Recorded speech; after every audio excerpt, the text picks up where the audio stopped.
parole aux associations.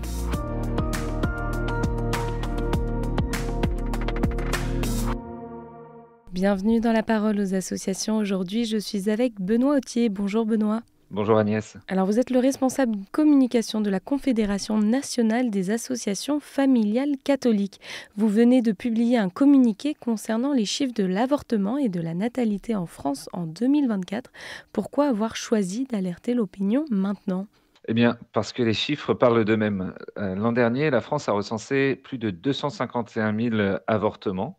C'est une hausse de 3% par rapport à 2023.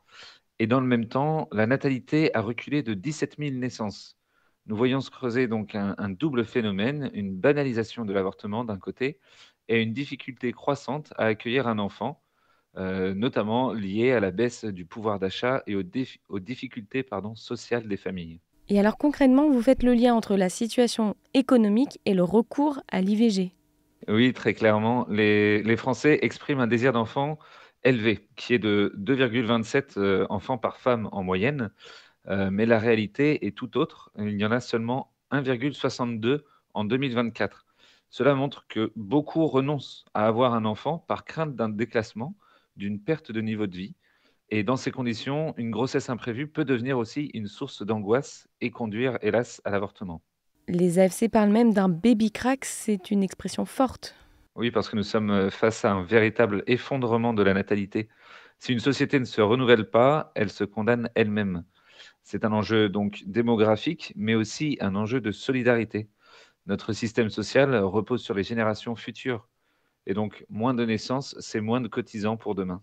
Et alors face à cette situation, quelles mesures proposez-vous ? Alors, nous en voyons plusieurs.